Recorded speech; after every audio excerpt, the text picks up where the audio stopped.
Whether you're looking for answers to specific life questions or simply hoping to become the best version of you possible, welcome to the Mental Breakdown and Psychreg podcast, where we offer insight, information, and strategies based upon research and years of practice as psychologists. So sit back, have a listen, and get connected with our hosts, Dr. Berney Wilkinson and Dr. Richard Marshall.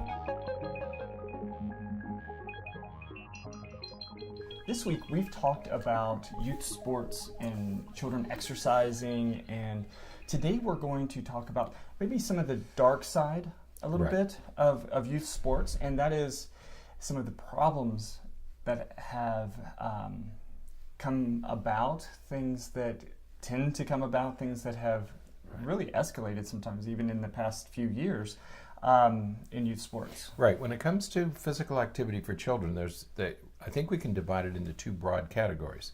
One is what we call play, where kids are on their own. And I'm reading a book now called Unselfie, and she has an interesting section there about how we used to play. Right. And I'm sure you remember this. We would go to an empty lot in our neighborhood, and we would go early in the morning and we would play different things, different games all day long. Never an adult in sight.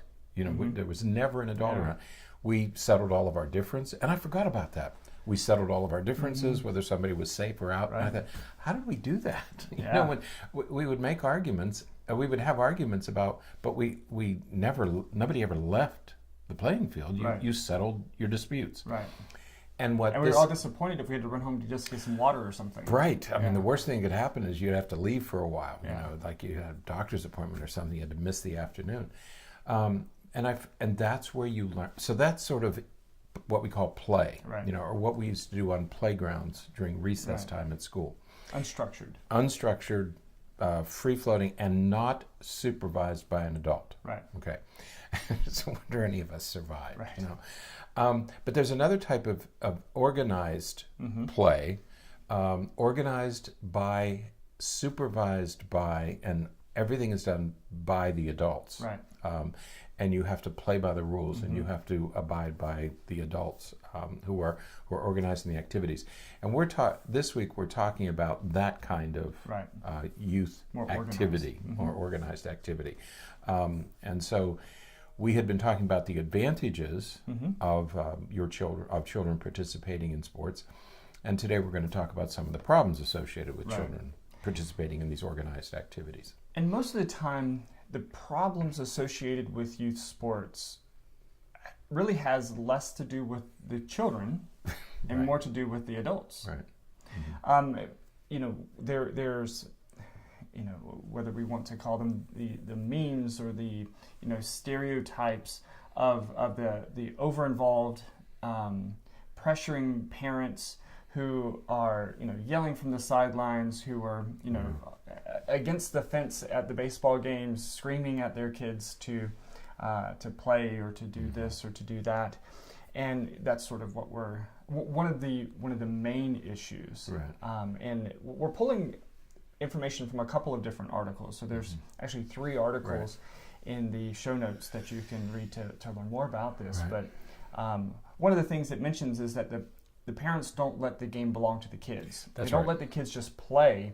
They have to be overly involved. Now you're probably going to laugh as I start talking about this, but probably. I'm a what generation? You'd call it Generation 1. Generation 1. I was present at the creation. I crawled out of the sea. No, the baby boom generation. You and that mud kip. That's right. So I'm part of the baby boom generation, and the baby boom generation was really the first generation in most parts of the country, not all, but in most parts of the country. That's when youth sports finally started to get organized, was after World War II. Okay, so those of us who were in the baby boom generation, we were there when these sports were being organized and the facilities, the Little League fields. Right. Prior to that, kids played in fields. I mean, made your own. When organized facilities were being constructed. Right. And so that was probably a good thing, you know, that fathers were coming back from the war and taking an interest in their kids and getting involved in kids' sports. The problem is that over the years they've become more and more competitive and more adult driven. When I first started, it was very much organized for the kids. The adults sort of were umpires, but it was all very informal. I think we had T-shirts was how you designated the teams. There were no uniforms. I mean, you had different colored T-shirts. It was the old days, Bernie. Yeah, okay, don't start laughing. Don't. Self-control. Don't laugh at me. I'm not. These were wonderful experiences for the baby boomers. Yeah.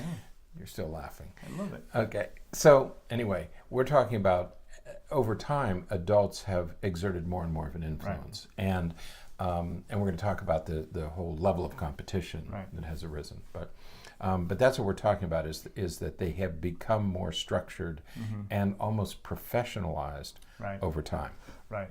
And that, again, several of the articles that we're pulling from point that out pretty directly, that whether it's the parents on top of the kids and, on top of the kids and on top of the coaches to promote and to push and to pressure their own children, often demeaning other children. When did you play Little League?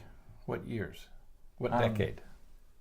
I started playing t-ball. Like when you were 8 or 9 years old. 9 years old, say. Well, I started probably in the late 70s because it was. But it was 70s and 80s, right? Yeah. Okay.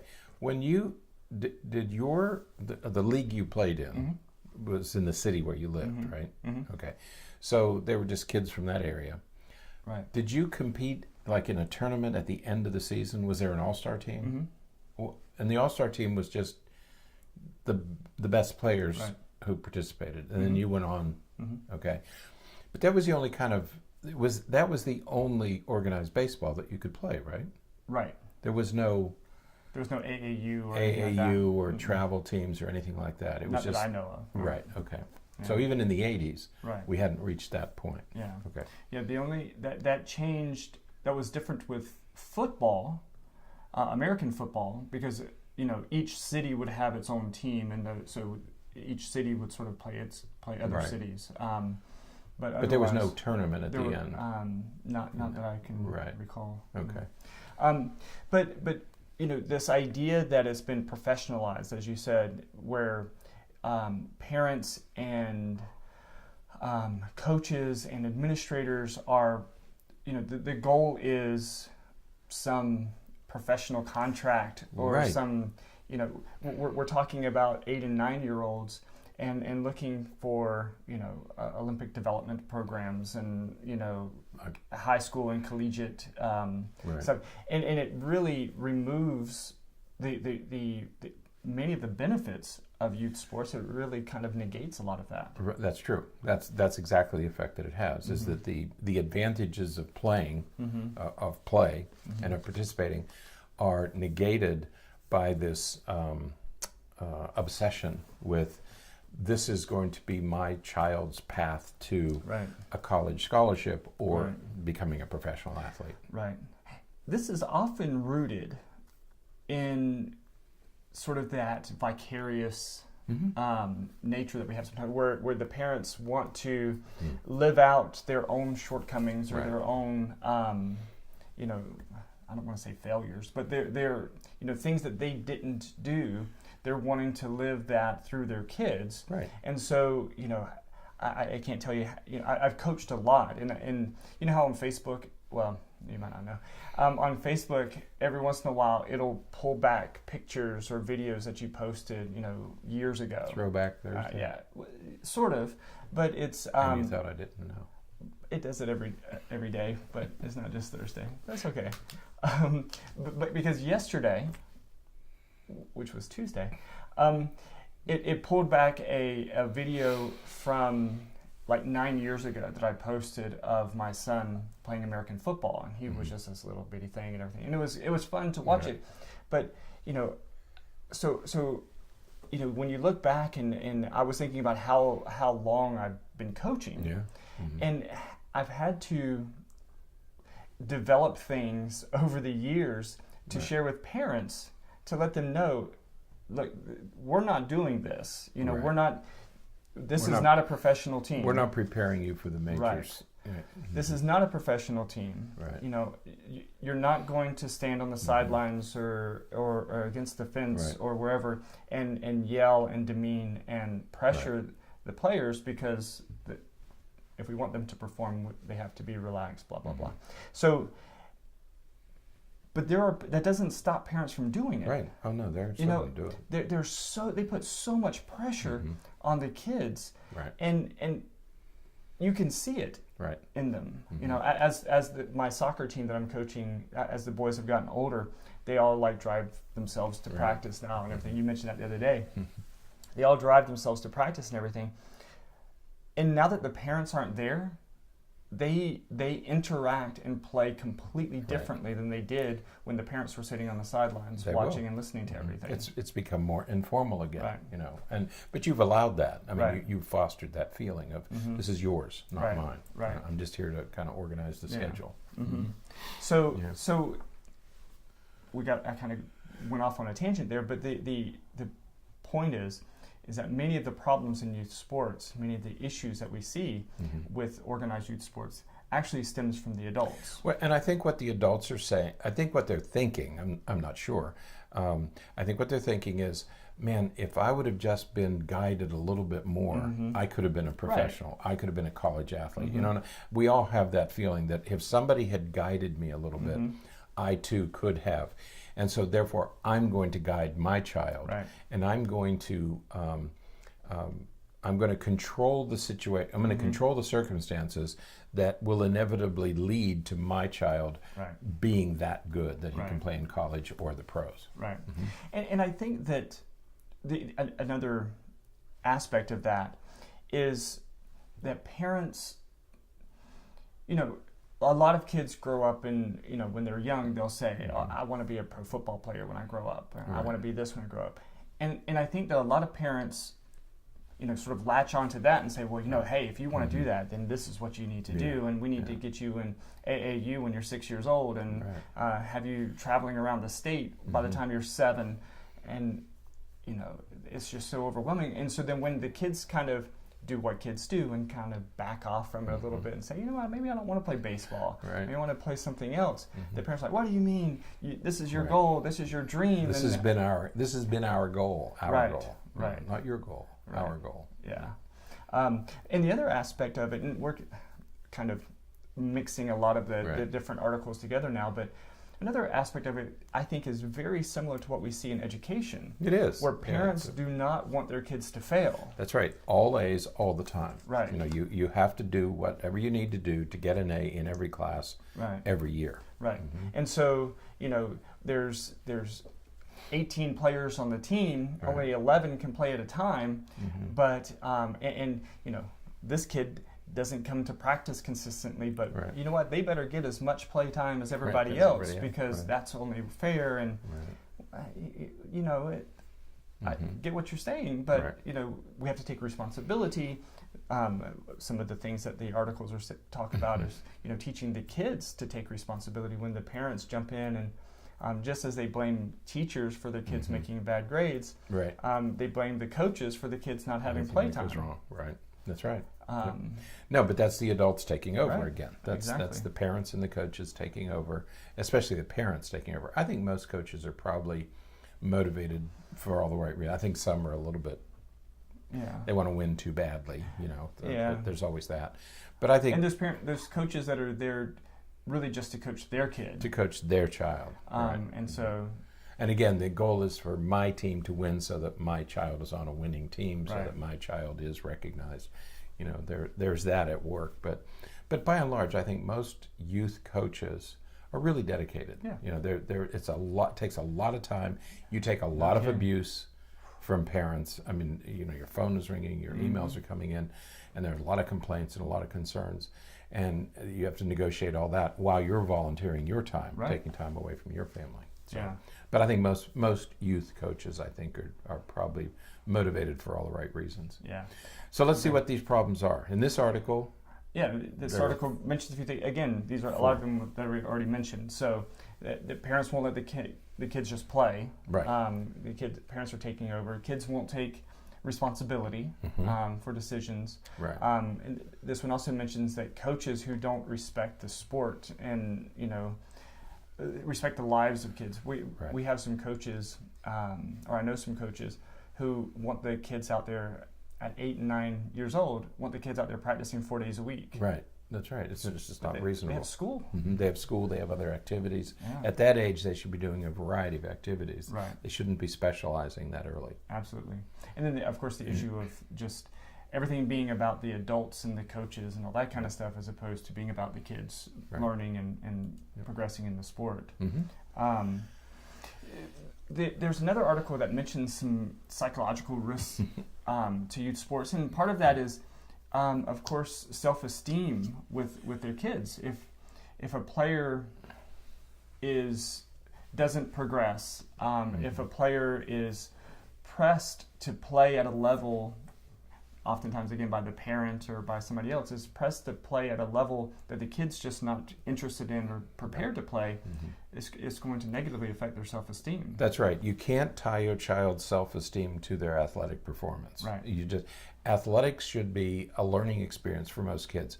One of the things I would say to parents, and I've watched this over the years, I first became aware of it as a youngster when I think I was playing Little League, or must have been 12 or 13. There was a boy, and I don't know whether his dad had played baseball or what, but he was about 10, or 9 or 10, and he was as good as we were. Yeah. And that was the first time I became aware of these physical differences among youngsters, because we all played about at the same level. But here's this little kid. He had all the same skills that we had. I don't know where he learned them, but he learned them. You see the same thing in every sport. You see it in tennis all the time. There are just some kids who are just good when they're 4 or 5 years old. We don't know where they develop that talent, but they just have it. And if you're involved in any area of sports, you just see these outstanding, the 1 or 2 outliers who are just, you've talked about it with your little kids. Yeah. They're 3 or 4 years old and they know what to do with a soccer ball. How do they know that? Remarkable. Nobody ever taught them. Right. They just have this internal sense, and they have the physical abilities to execute what they know to do. Yeah. Okay, they're the outliers. Those are the kids who are probably going to make. The rest of us are just going to have fun doing it. Yeah. And so we shouldn't tie our children's self-esteem. It's not fair. There's a genetic endowment here. Right. That some kids are just born with the genes to do it. And it's not, and it shouldn't be tied to their self-esteem or their self-worth. Yeah. And frequently parents do that. Right. Absolutely. Some other things that are mentioned is again, over-pressuring through demoralizing and bullying. Yeah. The idea of talking to 8 and 9 and 10-year-olds about college scholarships and professional play and those kinds of things. All of those are things, again, as you said, puts too much emphasis on performance or too much emphasis on outcome as opposed to the development of the person and the development of the child. And it just creates all kinds of problems. And there's a dividing line somewhere in high school. I don't know where it is. But when we talk about youth sports, we're talking about young kids, 5 to 12 or 13 or 14. You get to high school and coaches really start to get serious then. And in the South, the serious sport is football. Right. And you will see high school coaches at high school football games, and they'll really tear into some of those players. Oh, yeah. I mean, they'll grab them by the face mask and scream and curse and swear because, and I don't know where that line is, do you not do that to a 15-year-old, but it's okay to do it to a senior? Right. I don't know. I don't pretend to know. But I know that at the high school level, in some schools, this sports are very serious business. Right. But in youth sports, that kind of pressure has no place. Right. Yeah. And the third article that we have posted is entitled "Are Parents Ruining Youth Sports?"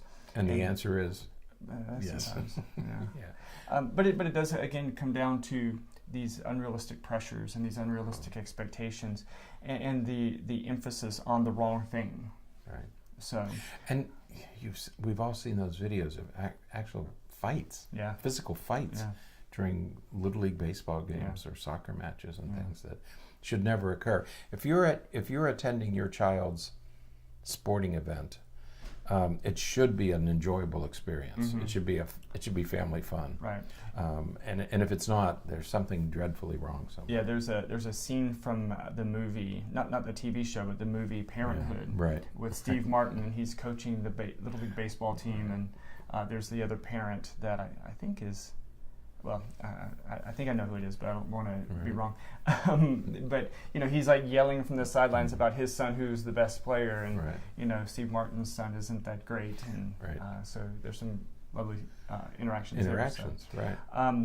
But yeah, so tomorrow we're going to talk about some advice for parents, to help kind of overcome some of these things, but also to help foster some healthy engagement with youth sports. Right. Yeah. These things are all good for kids to participate in, but the parents shouldn't be ruining the experience, and sometimes we do. Absolutely. I've been guilty of all these things, by the way.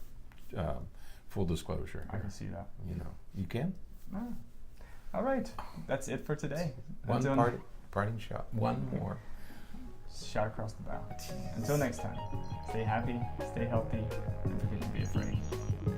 Thanks for sharing this episode of the Mental Breakdown and Psychreg podcast. Be sure to check out the show notes for links to follow us on Twitter and subscribe to our YouTube channel, where you will find all of our previous podcasts and much more. We would be honored if you would become a patron through patreon.com, where any donation you can manage will go to the development and creation of more content. Just visit patreon.com/thementalbreakdown for more information. Thanks again for listening. Have an awesome day, and we look forward to being back in your feed tomorrow morning.